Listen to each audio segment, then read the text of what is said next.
Vamos lá, gente. A gente vai falar sobre vida financeira do corpo.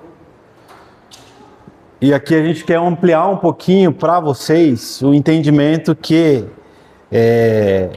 vida financeira, ela está atrelada ao corpo de Cristo. E não é somente, quando nós falamos de vida financeira, a gente não vai simplesmente dar uma aula aqui de você precisa dar o teu dízimo e você precisa dar a tua oferta. Vai muito além disso, e então a gente vai usar aqui um pouco como eu escrevi ali, do livro de Malaquias, para que a gente tenha uma base, um entendimento de algumas coisas, tá? Para que a gente possa começar a entender um pouco mais, nos aprofundar um pouco mais sobre finanças, sobre vida financeira aos olhos de Deus, tá? Então essa aula, ela começa agora, mas não termina agora. Eu acho que nós daremos umas 4 aulas no máximo, ou no mínimo, falando sobre esse assunto, para você ver que o assunto é bem mais amplo no entendimento. Então aqui a gente vai passar por Velho Testamento, vamos Novo Testamento, o que a palavra fala a respeito de finanças, a respeito de dízimo e oferta no Novo Testamento e no Velho Testamento, para que a gente tenha um entendimento não só da nossa responsabilidade como igreja, mas também no entendimento de como nós podemos ajudar as pessoas e ensinar as pessoas a respeito dessa questão, que muitas vezes a gente fica encolhido para falar, muitas vezes a gente não sabe o que falar, não sabe como falar. Então esse é o entendimento que eu vou procurar aqui dar para vocês. Então, se vocês puderem estarem anotando aí. Pastor, tem perguntas, a gente vai ter perguntas no final também para você responder. E também, quem sabe, fazer uma pergunta que, se eu puder responder para você, glória a Deus. Se não, eu trago na próxima aula, se for uma pergunta complexa. Amém? Então, quando nós falamos de finanças no reino de Deus, muitas pessoas, como eu falei aqui, reduzem simplesmente a dinheiro. Quando nós falamos daquilo que Deus quer fazer, dos tesouros do Senhor, quando nós vemos falar sobre oferta ali, principalmente no Velho Testamento, muitas vezes a gente usa alguns textos, a gente usa, quem sabe, a construção do templo para falar sobre dinheiro, para falar sobre dízimos e ofertas, e que sim, pode ser usado, não é errado, mas vai muito além do que falar simplesmente sobre dinheiro, amém? Então, quando nós começamos a estudar e ler Malaquias, e eu quero deixar isso como lição para vocês de casa, ler o livro de Malaquias, Deus mostra ali no livro de Malaquias começa falando sobre uma crise financeira, que nunca começa no bolso, mas começa no altar, começa no coração, começa na honra. Tá? Então não tem a ver simplesmente, quando nós falamos de crise financeira, normalmente ela não começa simplesmente no nosso bolso, mas começa no altar, começa no coração e na honra. Então no livro de Malaquias em específico está falando sobre isso. E se a gente analisar também, vamos lá, voltando, o livro de Malaquias ele não vai falar simplesmente de dízimos e ofertas, mas ele revela algo importante. Se a gente for começar a buscar e se aprofundar, ele vai revelar o quê? Crise espiritual, ele vai revelar um sacerdócio corrompido, ele vai revelar também ali, quando Malaquias está expondo ali, vai falar de falta de temor do povo, e vai falar também de uma comunhão quebrada com Deus. Então, quando nós começamos a analisar isso, a gente começa quando a gente vê a igreja, a gente começa a analisar isso na vida da igreja também. Então, qual que foi a consequência dessa crise espiritual, desse sacerdócio corrompido, de um povo sem temor, de uma comunhão quebrada com Deus? Qual foi a consequência dessa ruptura espiritual? O que acontece? Primeiro, atingiu a vida espiritual da igreja ou do povo.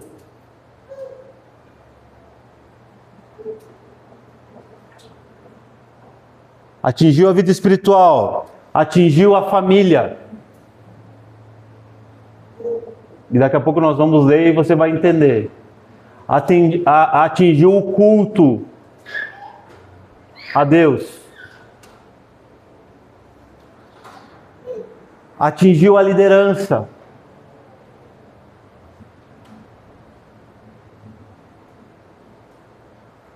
E atingiu o principal, que é a manifestação da presença de Deus.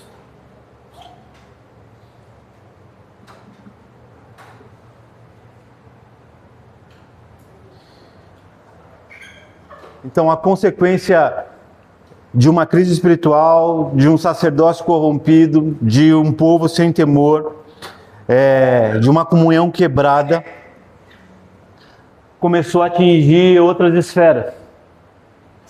A vida espiritual, a família, o culto a Deus, a liderança e a manifestação da presença de Deus. Então nós começamos a ver aqui que o problema central ali do livro de Malaquias não era econômico, mas sim espiritual. Então eu quero que você abra comigo agora o livro de Malaquias, capítulo 1, versículo 6.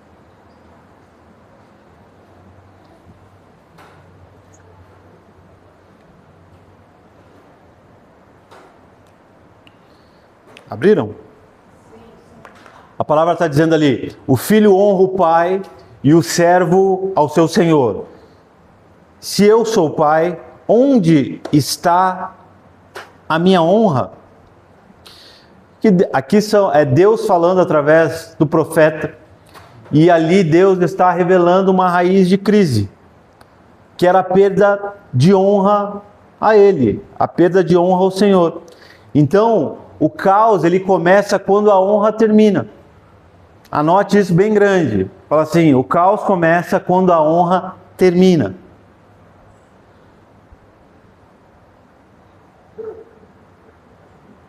Eu quero ler o texto até o versículo 8. Por favor, me acompanhe. Se não tiver com a Bíblia aí, presta atenção para que você comece a entender a história. O filho honra o pai e o servo ao seu senhor. Se eu sou o pai, onde está a minha honra? E se eu sou o Senhor, onde está o respeito para comigo? Diz o Senhor dos exércitos a vós outros, ó sacerdotes, que desprezai o meu nome. Vós dizeis: em que desprezamos nós o teu nome? Ofereceis sobre o meu altar pão imundo, e ainda perguntais: em que havemos profanado? Nisso que pensais, a mesa do Senhor é desprezível.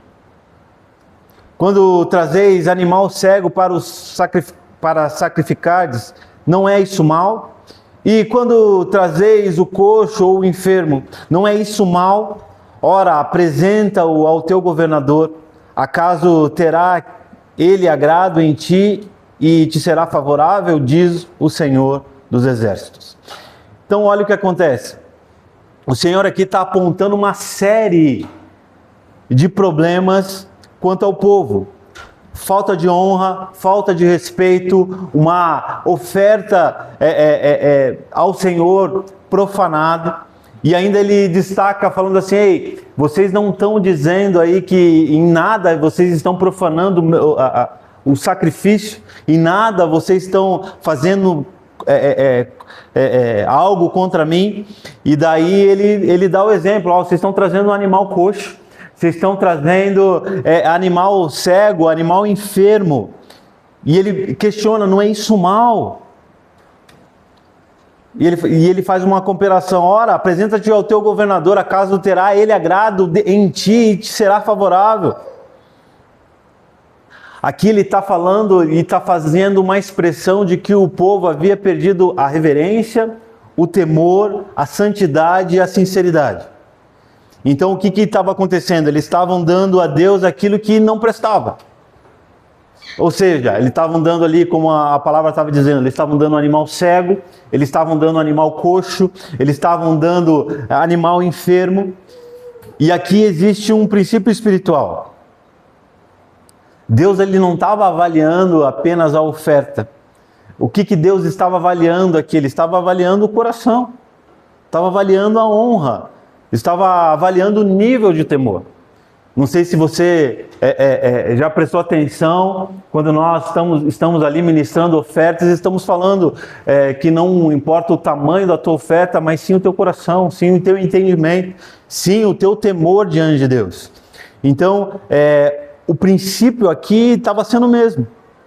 Deus estava questionando o povo a respeito daquilo que estava no coração. Estava questionando a honra dos seus filhos. Estava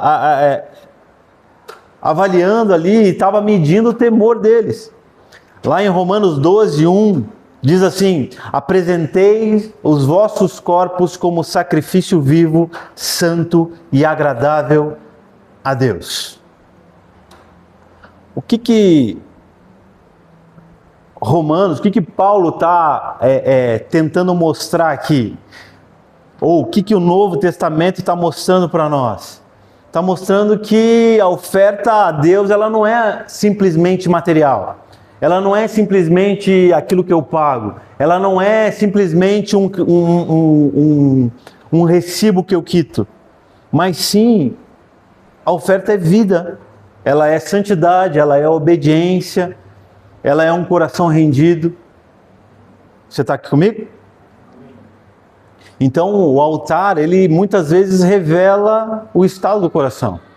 Ele revela como nós estamos. Quando nós nos apresentamos diante do altar, não importa a quantidade, não importa aquilo que eu estou tentando ofertar ou estou tentando mostrar para Deus que eu estou entregando para Ele. Porque o altar, ele vai revelar como que está o meu coração. Ou seja, Deus, ele vai sondar os nossos corações. Quando eu tenho quem sabe eu tenho até o princípio de fazer aquilo que a lei manda eu fazer, contudo eu não estou fazendo com o meu coração, eu não estou fazendo com honra, eu não estou fazendo com temor a Deus. A palavra continua ali em Malaquias falando assim: ofereceis sobre o altar um pão imundo. E o que pão imundo representa na palavra? Pão imundo representa, queridos, se você quiser anotar, vai ter várias ali revelações e significados para isso, mas pão imundo a gente pode tratar como uma palavra sem unção, sobre um alimento que não é favorável, ou seja, uma pregação sem santidade. Ou quem sabe um ministério sem temor. Ou então um culto sem a presença de Deus.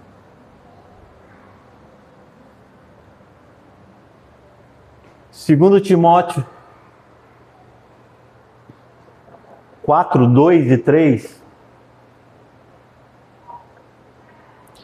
diz assim: prega a palavra, insta, quer seja oportuno, quer não, corrige, repreende, exorta com toda longanimidade e doutrina, pois haverá o tempo que não suportarão a sã doutrina. Pelo contrário, cercar-se-ão de mestres segundo as suas próprias cobiças, como que sentindo coceira nos ouvidos. O recado ou a instrução que Paulo estava dando para Timóteo era: existem muitas coisas acontecendo e a única coisa que eu te peço no meio de tantas doutrinas que estão surgindo, no meio de tantas coisas que estão tentando se misturar com a palavra de Deus, pregue a palavra. Ou seja, não corrompa o seu coração. Então, no livro de Malaquias, nós estamos vendo ali ofertas imperfeitas que estavam revelando a vida de um povo, ou seja, uma vida imperfeita do povo que estava lá tentando cumprir um ritual, que era colocar a oferta no altar, que era mostrar através da sua posição quem eles eram, que era o entendimento que eles estavam fazendo e cumprindo o ritual da maneira mais minuciosa e específica. Contudo, isso estava revelando, e Deus estava falando que aquilo estava revelando uma oferta impura. Estava revelando também que eles tinham uma vida impura, imperfeita. Então ele começa a falar, vocês estão oferecendo, versículo 8, vocês estão oferecendo animal cego, e isso não é mal. Ele estava questionando.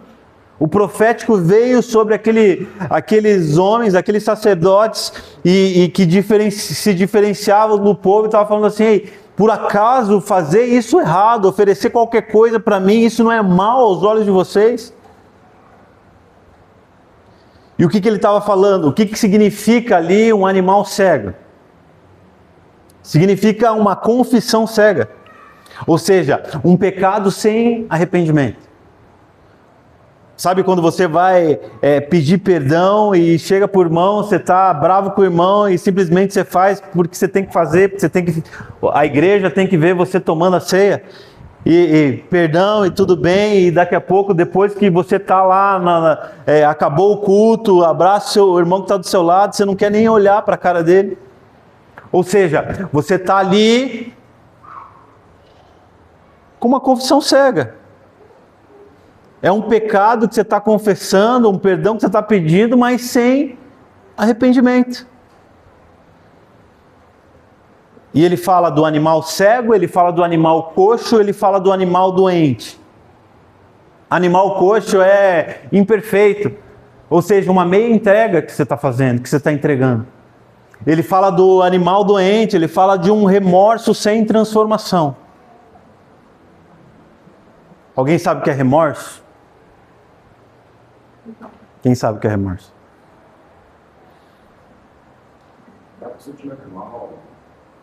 Hã? Você não se sente bem, você até chora, até você se compadece, mas você não muda a direção. Você conhece pessoas assim? Então a gente começa a ver aqui que o problema central ali do Senhor se manifestar através do profeta, que o problema não era dinheiro. E muitas vezes nós achamos que para que algo aconteça é necessário dinheiro, é necessário o acúmulo, é necessário a gente simplesmente cumprir aquilo que foi determinado através da doutrina da igreja, ou porque alguém falou, ou porque eu ensinei, ou eu aprendi assim.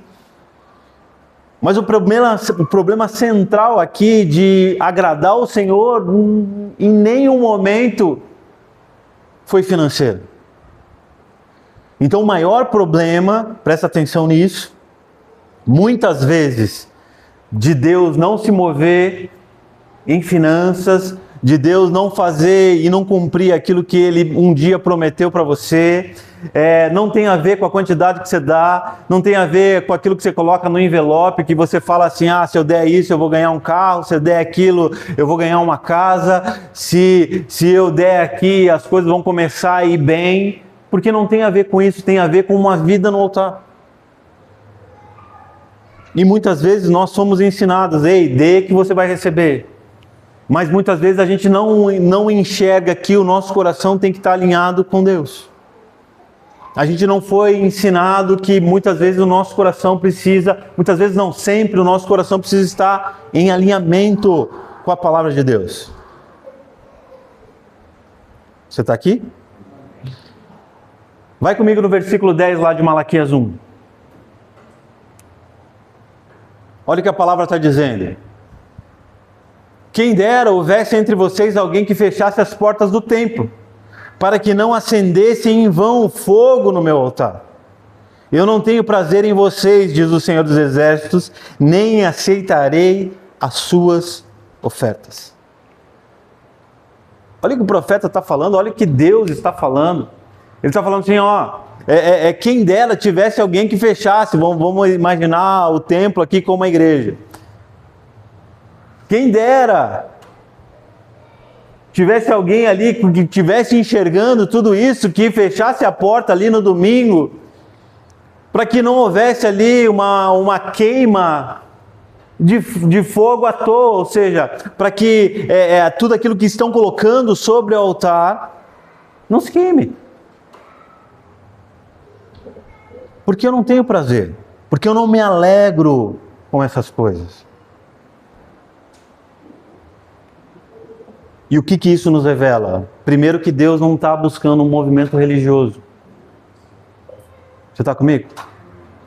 Primeira coisa que Ele quer é uma busca pela verdade.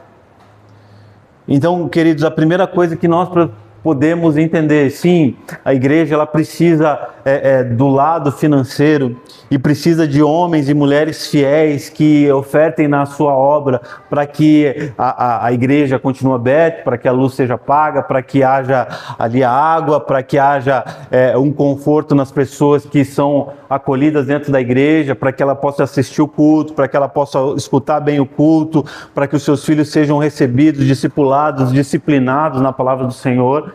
Sim, mas Deus não quer só isso. Ele não quer só um povo que oferte. E Ele não quer só uma igreja que receba.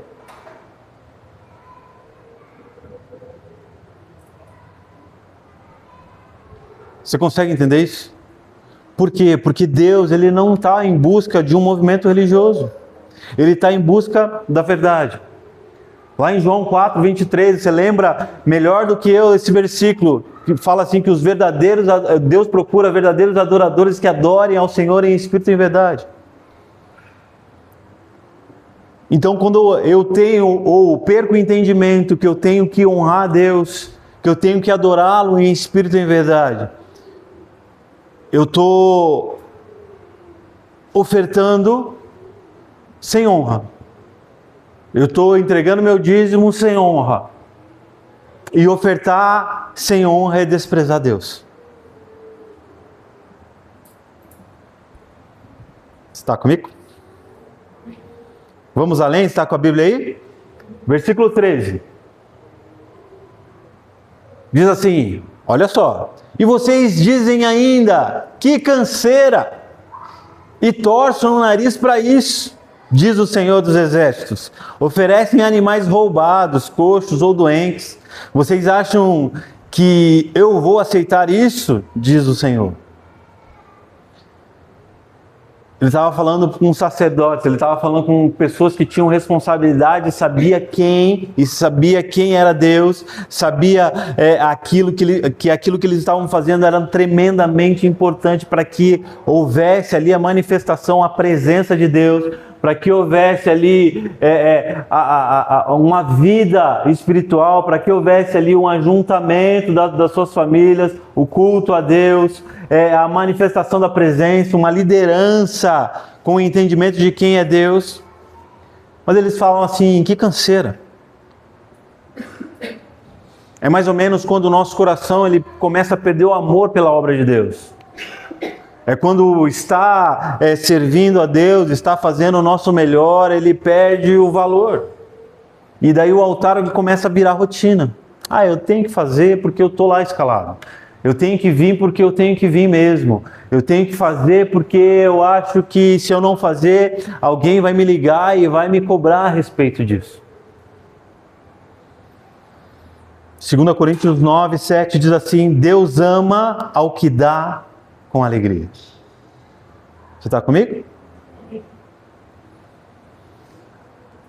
Então aqui nós começamos a ver uma coisa. O dinheiro, ele revela quem é o Senhor da nossa vida. Amém? Mateus 6,21 diz assim, aonde está o teu tesouro, ali está o seu coração. Você consegue entender isso? Agora a pergunta que eu falo quando o Senhor está falando de tesouro. Será que Ele está falando de dinheiro simplesmente ou está falando de outra coisa? Ou Ele está falando de um relacionamento? Ou Ele está falando de uma vida no altar? Ou Ele está falando de finanças, de dinheiro? Quando Ele está falando de um tesouro, Ele está falando do quê? Não. Quando Deus está ensinando sobre isso, vamos lá, vou repetir. E fala, onde estiver o vosso tesouro, aí está também o seu coração. Sim, ele está falando de finanças. Mas ele está falando de um outro tesouro, sim ou não? Sim. Mas o que é esse tesouro? Nós estamos em valor do que a gente coloca como Deus na nossa vida. Mas ele está falando disso aqui, não está? Ele não está falando de um todo? Sim. Porque ele está colocando à prova aquilo que muitas vezes move o nosso coração para se afastar de Deus, que são as finanças. Se a gente não tiver cuidado, se a gente não souber administrar, ou a gente vai se afastar dele porque nós temos demais e queremos aproveitar isso, sim ou não? Ou a gente vai se afastar dele porque a gente precisa correr atrás disso para cobrir o prejuízo que nós temos, sim ou não? E ele tá falando desse dinheiro, ele está falando da concorrência com isso aqui. Com esse tesouro, que é de uma vida no altar, de uma vida com Deus, de uma vida de entrega a Ele, de uma vida de honra, de obediência. Então, em Mateus 6, 24, na sequência do texto, ele está falando de um termômetro espiritual que muitas vezes a gente deixa de enxergar. Que ele está falando assim, não podeis servir a Deus e as riquezas. Não existe, isso a palavra está dizendo, você classificar, eu amo a minha condição financeira e beleza, você pode amar, mas amar o seu dinheiro e amar a Deus, não dá. A única coisa que concorre com Deus na Bíblia, e ele classifica como um senhor, é o dinheiro. Por isso que ele fala, não tem como servir a dois senhores. E ele fala assim, ou você serve a Deus ou você serve ao dinheiro. Existe algo que mede como um termômetro a nossa vida espiritual. Servir ao dinheiro quer dizer que eu sou rico ou não? Não? Ser pobre quer dizer que eu sirvo ao dinheiro? Sim ou não? Sim ou não? Não. Sim.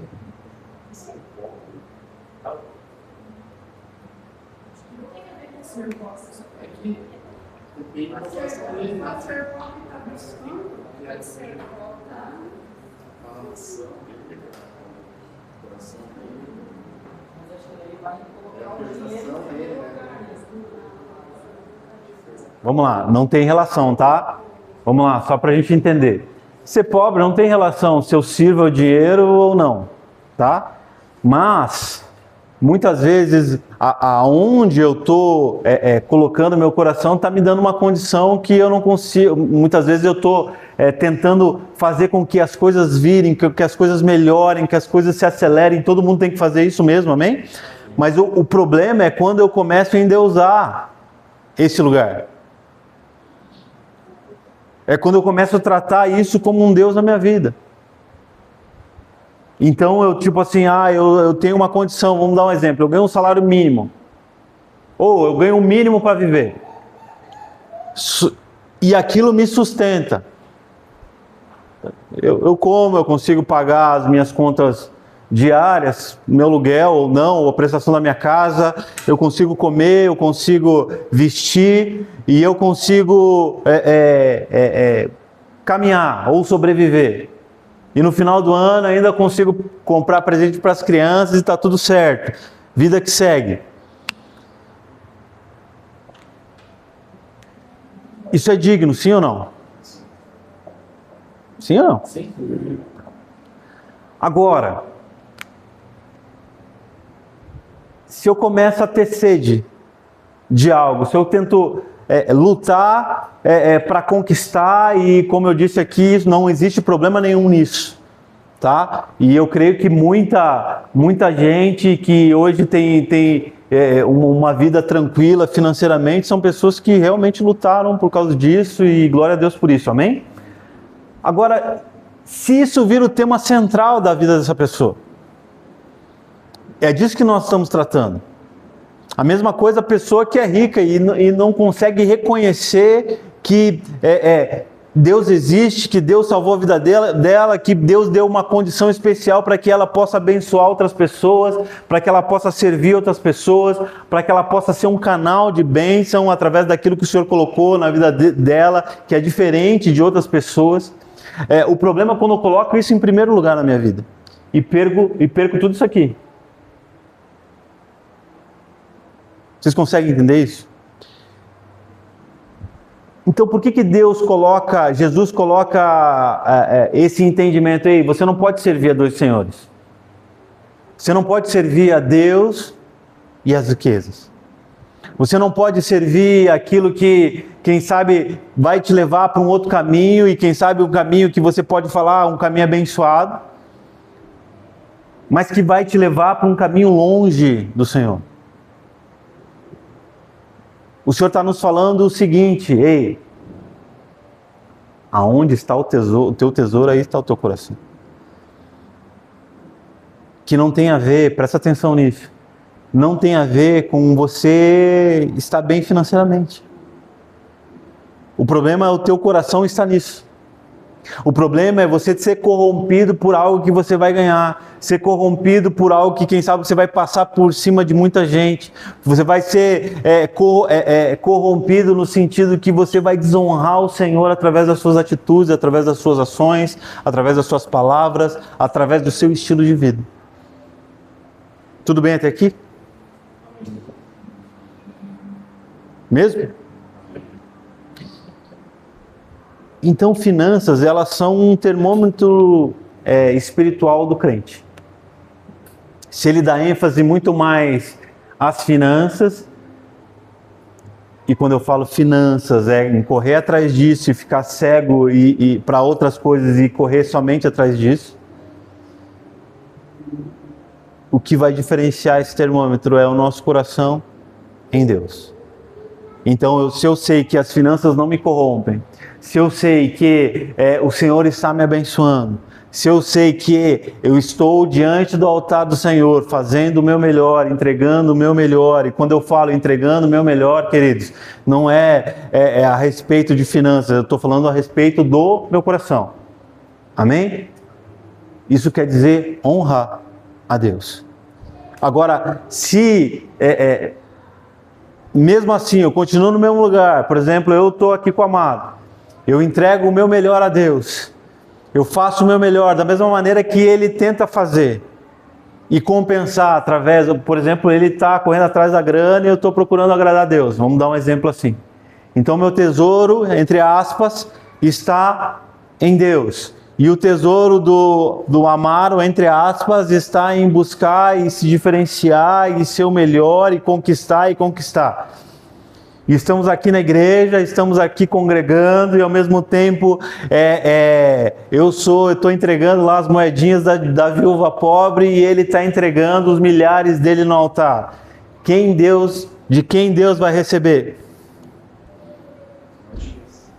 Aliás, de quem a igreja vai receber? Dos dois. Sim ou não? De quem que Deus vai receber? Quem está com o coração puro. De quem está honrando a Deus. Tá? E pode ser o contrário. Quem sabe eu estou ali, só tenho as moedinhas para entregar. Só que o meu coração está corrompido. Através do pecado. Às vezes eu não estou cego pelo dinheiro. Mas o pecado, ele está tomando conta de mim. A minha cabeça está em outro lugar, mas eu estou lá, pronto, sou o primeiro a estar lá na igreja, eu sou o primeiro a servir, sou o primeiro, eu discipulo, eu sou líder de célula, eu faço o meu melhor. Contudo, meu coração está corrompido. E tem o Amaro que chegou na igreja e é milionário, mas ele quer agradar ao Senhor. Recebe. De quem a igreja vai receber a oferta? Dos dois. De quem que Deus vai receber? Amém? Então não tem a ver com a quantidade, não tem a ver com o nível cultural, não tem a ver com aquilo que eu já fiz lá atrás, com aquilo que, quem sabe, eu planejei em fazer, mas tem a ver com a minha honra a Deus, tem a ver com o meu coração, tem a ver com o meu entendimento para aquilo que eu vou fazer. Então é muito fácil eu me perder, é muito fácil eu começar a servir outro Senhor, é muito fácil, e por isso que Deus coloca isso como Senhor. Ele falou assim, a única coisa que, quem sabe, alguém que eu posso perder aqui, alguém, é para esse Senhor chamado dinheiro. Amém? Vamos lá, escreve lá, o dízimo no Antigo Testamento. O dízimo é o Antigo Testamento.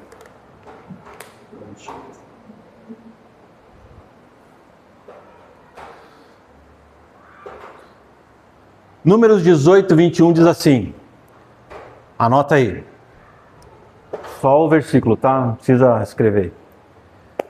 Números 18, 21, diz assim, aos filhos de Levi dei todos os dízimos. Aos filhos de Levi, dei todos os dízimos. O que o dízimo representava no Velho Testamento? Presta atenção nisso. Representava honra, representava reconhecimento e representava aliança. Pega aí. Representava honra, representava reconhecimento e representava aliança. Os filhos de Levi, os chamados levitas, eram aqueles que serviam no templo. Eram aqueles que cuidavam da entrada e da saída, eram aqueles que cuidavam do fogo no altar, eram aqueles que cuidavam do sacrifício, eram aqueles que cuidavam do movimento todo, no átrio, no santo lugar, no Santo dos Santos. Amém? E o dízimo aqui era para que tudo isso acontecesse.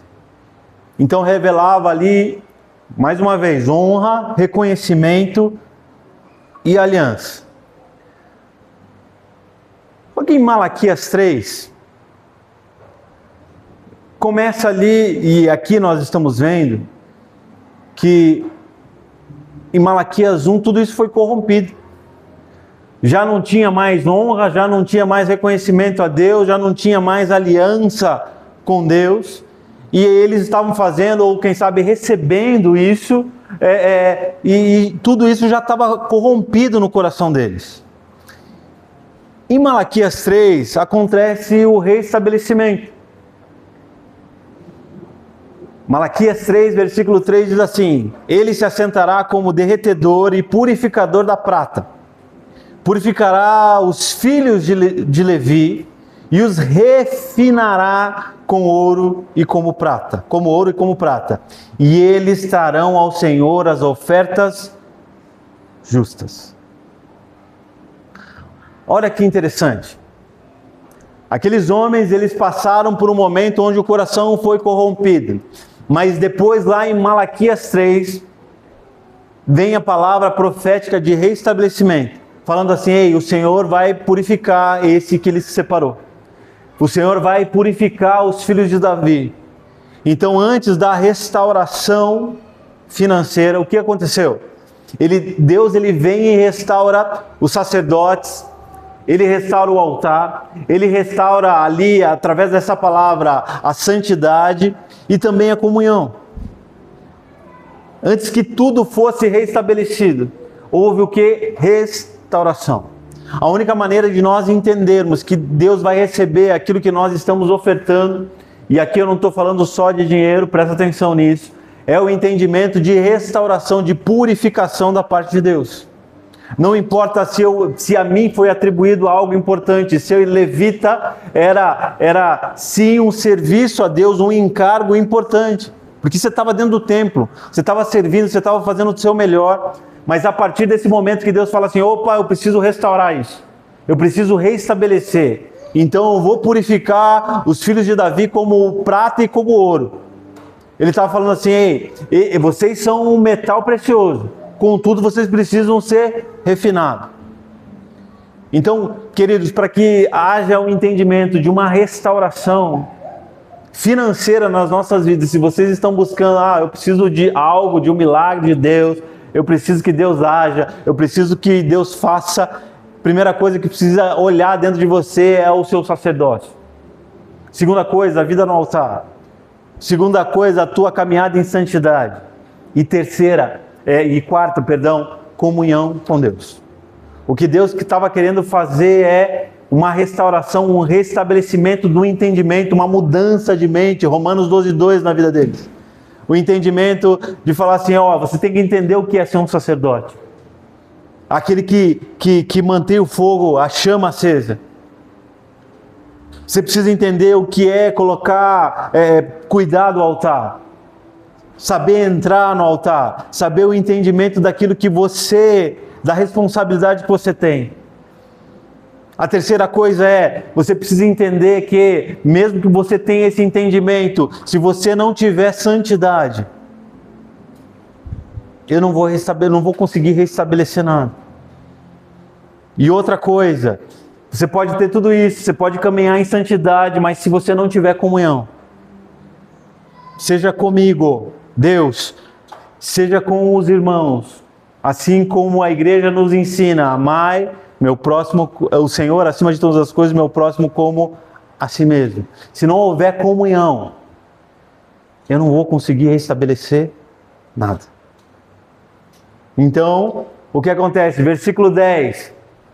Acontece aquele texto que, quem sabe, você já escutou. Se você tem mais de 5, 10 anos na igreja, você já escutou milhares de vezes. E diz assim, depois que tiver restabelecido lá, que está lá em Malaquias 3, versículo 3, versículo 10, diz assim, trazei todos os dízimos à casa do tesouro. Então o foco aqui de Deus não era um foco no enriquecimento pessoal, nem o enriquecimento dos sacerdotes ali. O foco era a manutenção do templo. Era a manutenção da casa e não só isso, mas a manifestação da presença de Deus naquele lugar. Então ele fala assim, tragam todos os dízimos na casa do tesouro. Tragam aquilo, depois de tudo restabelecido, vocês têm permissão de entrar no altar. Vocês têm permissão de entrar, de trazer, para que eu possa receber. Então traga tudo. Trazei todos os dízimos à casa do tesouro.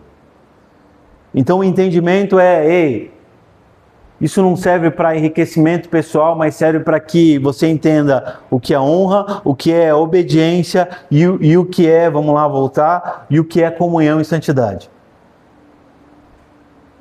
Amém? Daí ele prossegue. E ele fala assim, então eu abrirei as janelas dos céus. Ponham-me à prova nisto, diz o Senhor dos Exércitos, se eu não lhes abrir a janela dos céus e não derramar sobre vocês bênção sem medidas. Então muitas vezes nós pregamos sobre isso, nós falamos sobre isso, nós temos entendimento e falando assim, se eu começar a honrar o Senhor com meu dízimo, com minha oferta, se eu for fiel aqui, o Senhor vai me abençoar, Ele vai abrir as janelas dos céus e eu vou ficar uma bênção e quanto mais eu receber, mais eu vou dar. Quem já pensou assim igual eu? Amém. Mas quando ele fala de janelas abertas, ele está falando de favor de Deus. Ele está falando de presença de Deus. Ele está falando de direção de Deus. Ele está falando de suprimento, de suprir o seu povo. E ele também está falando de frutos espirituais. Amém? Você viu que eu não falei de dinheiro aqui. Versículo 11, ele continua falando. E ele fala assim, se você fizer isso, se você trouxer o dízimo, eu vou abrir a janela dos céus, mas não só isso. Ele está falando assim, por causa de vocês eu repreenderei o devorador, para que não consuma os produtos da terra, e não deixarei que as suas videiras nos campos fiquem sem frutos, diz o Senhor dos Exércitos.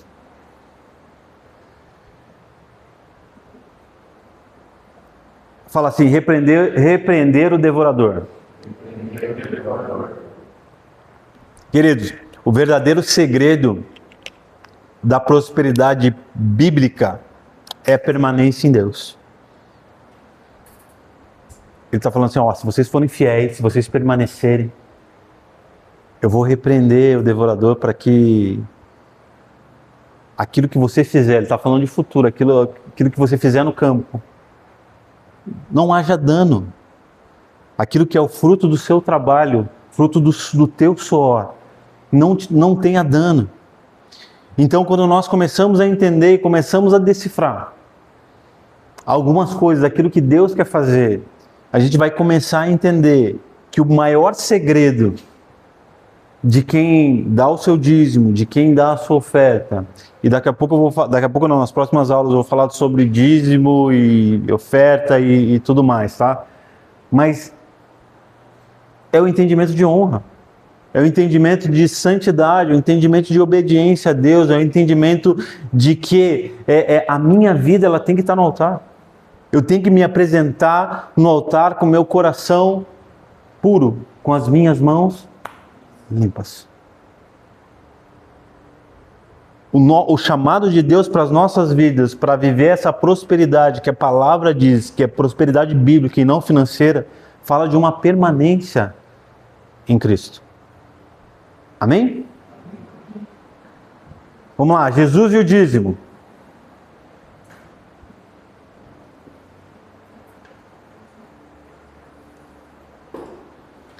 Certa vez, Jesus foi questionado pelos fariseus a respeito do dízimo. E lá em Mateus 23, versículo 23, Jesus responde assim: deveis, porém, fazer essas coisas sem omitir aquelas. Você está aqui? Você pode ler o versículo inteiro depois e entender um pouco melhor a história. Mas o que esse texto nos revela aqui é que Deus ele não aceita fidelidade financeira sem transformação espiritual. Amém? É aquilo que nós estávamos falando ali do Velho Testamento. Eu não posso apresentar uma quantidade enorme de dinheiro, uma quantidade mínima do Senhor como um pedido de perdão, como um remorso a respeito daquilo que eu deixei de fazer antes ou pelos meus pecados e achar que Deus ele vai me abençoar. O primeiro quesito para que você comece a quebrar fortalezas na sua mente é esse entendimento. Não é eu pagar um boleto espiritual lá, financeiro, que vai me tirar ou me livrar do meu pecado. Amém? Agora, Jesus foi questionado a respeito de algumas coisas e daí questionado a respeito de outras, a respeito do dízimo. Ele fala assim: ei, vocês não podem, vocês não precisam fazer essas coisas que eu estou falando, vocês não precisam omitir coisas antigas para que você comece a fazer outras coisas. Isso que eu estou te pedindo. Ou seja, deveis, porém, fazer essas coisas sem omitir aquelas. Deus estava falando assim: ei, não adianta você omitir muitas coisas na sua vida espiritual, em favor daquilo que você quer fazer, daquilo que você quer pagar, que Deus não vai estar olhando essas coisas. Porque Ele está falando assim: eu não aceito fidelidade financeira sem uma transformação no coração, sem uma honra, sem obediência, sem o entendimento que você precisa apresentar a tua oferta viva, que é o teu coração, no altar. Amém? O texto segue falando sobre a justiça de Deus, uma justiça que é restabelecida através o sacerdócio também, que é restabelecido através de um coração que começou a se renovar, a ser transformado. Ao povo, aos sacerdotes começaram a entender ali que estavam corrompidos. E a gente vê também o amor de Deus falando assim: ei, restabelece, volta. Com o coração agora alinhado, traga o seu dízimo na casa do tesouro. tenho o entendimento que eu só recebo aquilo que está alinhado ao meu coração. E quando o seu coração está alinhado ao meu, não importa se são moedas, vocês estão aqui? Não importa se é um homem que vai manter o ministério, se o coração está alinhado, eu vou receber. Amém? Depois que o profeta fala sobre essas questões de abrir a janela dos céus, fala de repreensão do devorador, para que aquilo que eles estavam produzindo não fosse consumido. No versículo 18 ele fala assim: então vereis outra vez a diferença entre o justo e o ímpio. Fala de justiça, amém? Fala de justiça restabelecida. Ele fala assim, você vai ver a diferença daquele que caminha em retidão e em justiça, aquele que é justo, e aquele que está caminhando no pecado, aquele que não quer restabelecer, aquele que desonra a Deus. Por isso que lá em Mateus 6,33, Jesus fala assim: busca em primeiro lugar o reino de Deus e a sua justiça. Amém?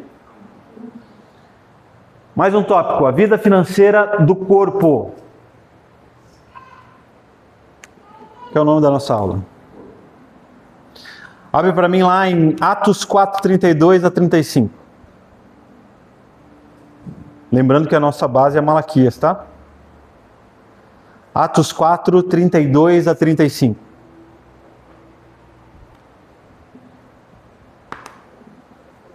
Diz assim: da multidão dos que creram eram um o coração e a alma. Está falando de unidade. Ninguém considerava exclusivamente sua nenhuma das coisas que possuía. Tudo, porém, lhes era comum. Com grande poder, os apóstolos davam testemunho da ressurreição do Senhor Jesus, e em todos eles havia abundante graça.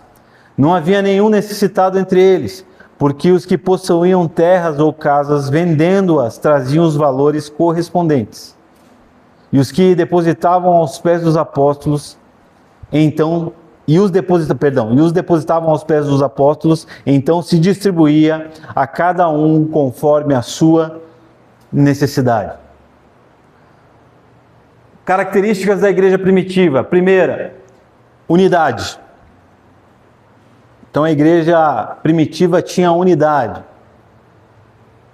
Segunda coisa, generosidade.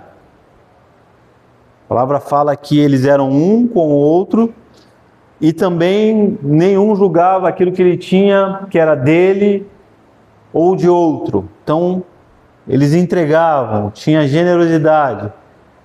Terceiro, comunhão, caminhavam juntos.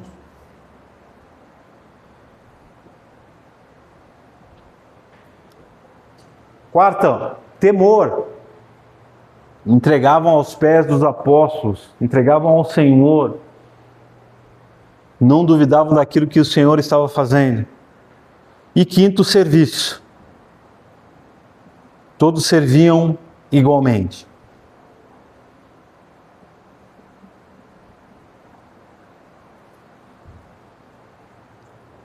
Amém?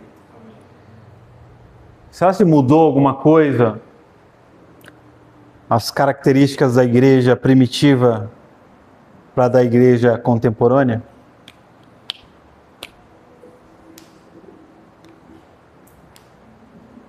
Contemporânea, eu quero dizer igreja atual. A igreja dos nossos tempos. Sim ou não? Por quê?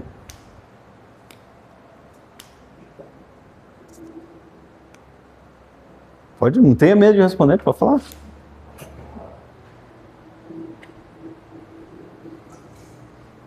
Questão de serviço, questão. Dá um exemplo. Eu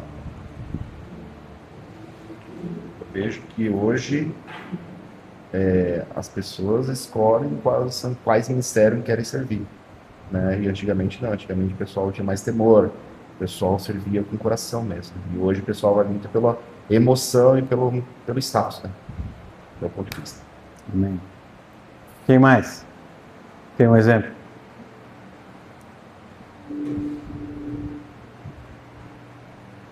Não? Lidel? A igreja primitiva era mais cristocêntrica. Uhum. Apenas a palavra ministrada era apenas Cristo. Salvação e arrependimento. Conforme interpretação, conforme os tempos foram passando, a gente foi adaptando às nossas novas dificuldades também, focando em temas que de certa forma chegam em Cristo, mas nem sempre diretamente é cristocêntrico. Será que era só salvação e arrependimento? Não, tinha outras coisas. Que era o quê? Aquilo que eu estou falando aqui, era unidade. Sim, se pregava a salvação, e sem salvação e arrependimento não existe igreja. Concorda comigo? Então esse era o primeiro passo. Só que depois disso eles passavam por um entendimento de discipulado, que era entender quem era Cristo, que era caminhar em unidade, que era aprender através de cada um deles que eles tinham que entregar ali o seu melhor, ou seja, generosidade, que era comunhão, ou seja, que era repartir, ou partir do pão, que era repartir igualmente que eles tinham, que é muito diferente de ser um comunista, do comunismo, amém? Que era uma comunhão, ou seja, que era um cuidar do outro ali, que era o temor a Deus, e além de tudo isso, era o serviço. E quando nós falamos em serviço, era servir mesmo, e não só a comunidade, mas que era ali a comunidade de fé, mas servir todas as pessoas. Então não está falando somente de um encargo dentro de uma instituição ou de uma comunidade, mas está falando do serviço ao mundo. Amém? Então perfeito. A igreja era sim cristocêntrica. O entendimento e a caminhada deles era para que Cristo fosse apontado e Cristo fosse exaltado através da unidade, da generosidade, da comunhão, do temor, do serviço, e também a expressão, e isso era a expressão de adoração e de louvor a Cristo. Amém? Então a expressão de adoração e louvor não era simplesmente ter um ministério de louvor e adoração, mas era, e isso não mudou até hoje, presta atenção nisso, expressão de adoração e louvor é ter o entendimento que tudo aquilo que nós fazemos tem que ser para Cristo. Não é para o pastor, não é para o meu líder, não é por alguém que eu julgo que vai achar legal, mas é para que Cristo seja exaltado. Isso é viver uma igreja cristocêntrica. Isso é ter o entendimento que todos nós somos parte do corpo, e cada um é uma parte do corpo, somos cada um ali um membro do corpo que faz o seu serviço. Então, a mão, ela não funciona, ela perde a função quando ela não tem os dedos. Sim ou não? Sim. Então, vai existir no corpo alguém que é a mão e alguém que são os dedos, alguém que é o braço, alguém que é os ombros, alguém que é a parte cervical, e sempre entendendo que Cristo é o cabeça. Amém? Vamos lá, para acabar. Lembrando que são várias aulas, então a gente vai se aprofundando e tem o entendimento. Deu um pano de fundo aqui, então fica de lição para vocês o livro de Malaquias. Amém? Para que vocês possam ler, para que quem sabe vocês possam ter dúvidas, trazer as dúvidas e a gente tentar descobrir juntos. O que nós aprendemos? Primeiro, finanças revelam adoração. Amém? Segundo, Deus rejeita ofertas sem comunhão. Terceiro, prosperidade bíblica começa na santidade. E quarto, o objetivo da provisão é o reino. Tudo bem? Pode repetir de novo, depois de Deus rejeita sem santidade? Prosperidade bíblica começa na santidade.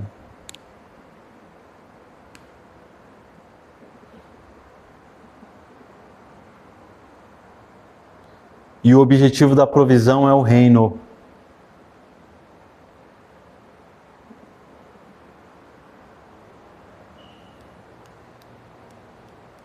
Beleza? Então, para resumir o que eu tentei passar aqui para vocês, o livro de Malaquias, ele vai mostrar 2 quadros. A primeira parte vai mostrar o caos. E o que era o caos? A honra perdida, o altar corrompido e as ofertas rejeitadas. O livro de Malaquias começa mostrando isso. E depois ele termina falando de um êxito pleno, que fala de arrependimento, que fala de santidade, que fala de restauração, que termina com a presença de Deus. Quer que eu repita?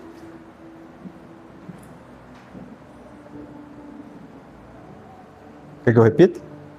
Não? Está anotando? Então vamos lá. O livro de Malaquias, ele mostra 2 quadros. Primeiro, o caos, que fala de uma honra perdida, que fala de altar corrompido, que fala de ofertas rejeitadas.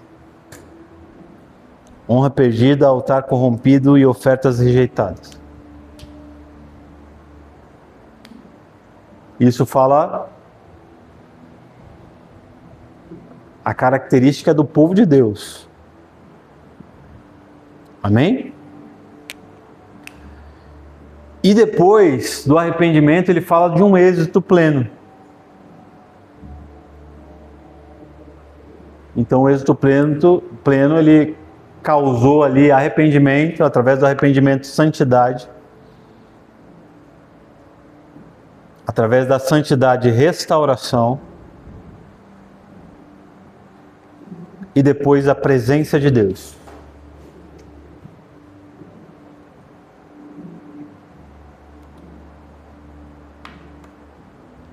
Amém?